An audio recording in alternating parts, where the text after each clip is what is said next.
everyone. How you doing? Fantastic. Yeah, so my name's Dan. I've been sober for 4.5 years. Thank you. I'll keep it going. I fucking deserve it. Yeah. It's not obligatory applause when you get sober in this city. I'll tell you what, you guys have a drinking problem as a whole. As a whole. You don't need to pregame for breakfast and grocery shopping. You just don't need to do it, okay? So Laura's talking about how we just met today, and we were messaging back and forth a little bit about the show a couple weeks ago, and when I was sending her clips to get on it, and she said, "Okay, great. How much time do you have?" And I said, "I'm 4.5 years sober." She's like, "Yeah, that's fantastic. I meant, how much time can you do?" Yeah, that seems more germane to the conversation we're having here. Okay, I understand. Let's stay on topic here. So, when I don't drink and everything like that, and I post on social media about it sometimes, social media like Instagram and TikTok choose to use this information by sending me all these goddamn videos of people doing these sober challenges. Like Sober October, you guys familiar? You guys familiar? Did anyone participate? All right, good. Oh, you did? Okay, all right. So, I'm sorry for this next show. People that brought you Dry January. And look, I get it. I am totally for less people drinking. I think we'd probably all be better off if that happened. I couldn't stand this dramatic nature of these videos coming from these people. And it was some of my friends that were doing it too, So I'm watching these videos, and it's these people hold up, it's from Blair Witch Project, it almost looked like, It's, they got this phone on them, they're like, "Hey guys, it's Preston. Day 13. Last night was a tough one.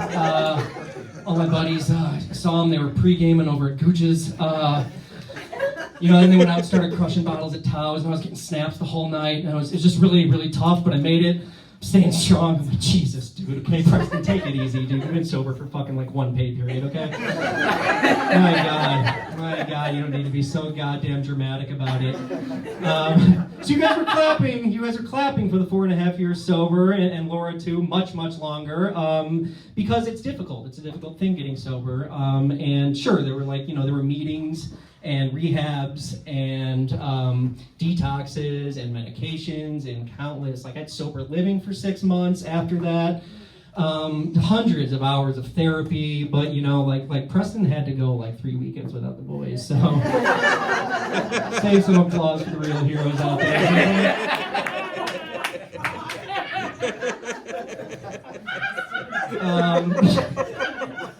Just can't take it. I had to change the name. It actually was someone I know. It's not Preston, but it's an equally white name, I'll tell you that.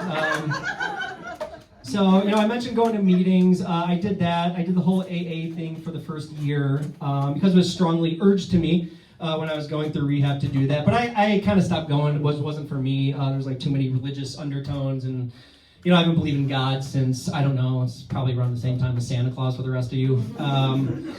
And I just lied to you just now. That's not why I stopped going to meetings. I stopped going to meetings because the people's stories in there were so much fucking cooler than the shit I was doing when I was and it made me feel like a fucking bigger loser, and that's what caused my drinking in the first place. And it was just nuts. You just be going around the room and people would be like, "Yeah, I was on this 8-day bender in Vegas, and they're prostitutes, and I woke up in an airport hangar with handcuffs on." I'm like, "Holy shit, listen to this shit."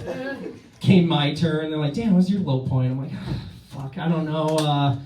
I had to watch the same episode of Breaking Bad 26 times in a row because I kept blacking out and couldn't remember what happened.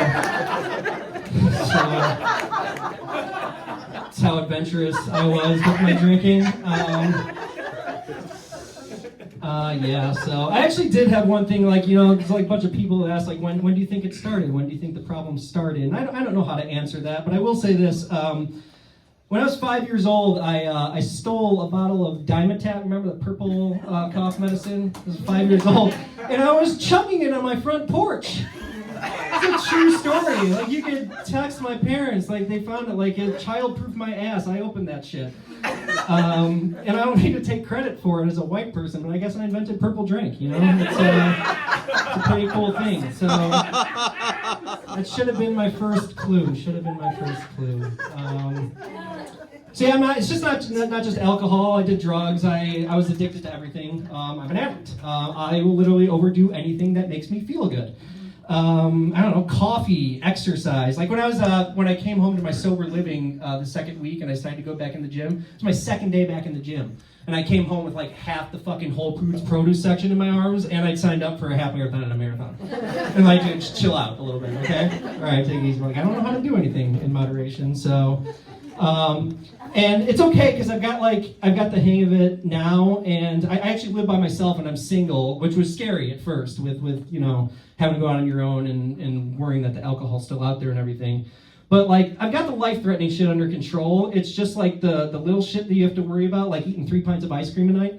I need roommates to judge me when I eat, It's like, going back to the refrigerator again, dude, I don't think you need it. And it's interestingly enough, because you could get that shit delivered now. You don't even have to leave the house. And that's the same way the alcohol was at the end. Like, I was having people delivering pints of Tito's to my house. And like one time the same DoorDash guy came to my house twice in the same day with alcohol.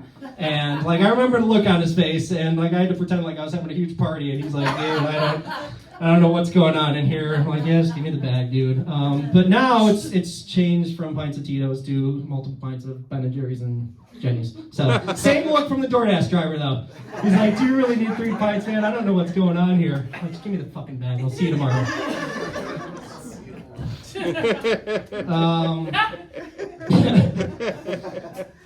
So, where am I going with this? Gotta go to the cue sheet here. So it was really hard. The first year, just I couldn't stop thinking about it every day. I wanted alcohol. I gotta find a way to get it. I was trying to find ways around it to get myself there, and eventually it got easier and easier. And like today, it's like I barely think about it anymore. Which is why it bothers me. Like, when you watch movies that like portray alcoholics and addicts, they make it seem like we got nothing in control in our life at like fucking any time, and it fucking drives me crazy. You'll be like watching this guy who's been like 5 years sober, and he gets in a fight with his wife, and he's like heading to the bar to have fucking pound of whiskey. Like, come on, it's just a little fight. You gotta get into fights a lot. It's like had a bad day at work, he's blowing lines of coke in the bathroom.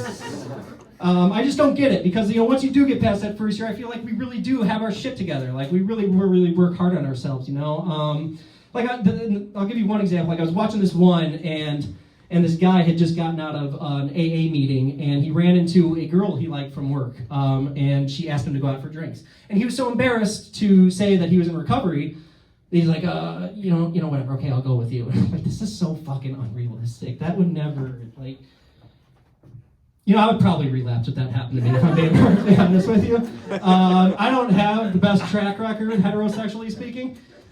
With women, so honestly, if one came up to me, I'd throw away all the hard work in a second. Yeah, let's go get fucking drinks. I'm down. What the hell do you want to do?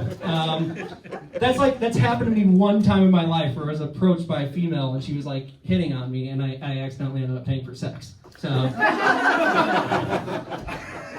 what? That never happened to any of you? I don't get it. So that was obviously back in my drinking days.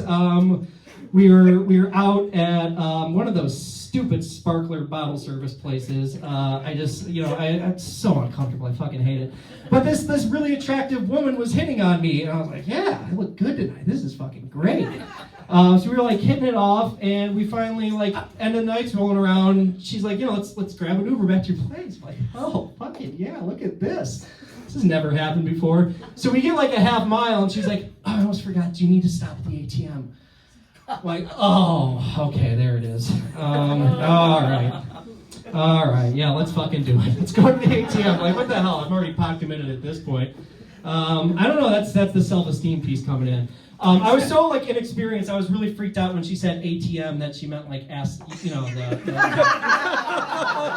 was like, I'm glad it's money now because I'm barely good. I'm barely covered on PTV, you know what I'm saying?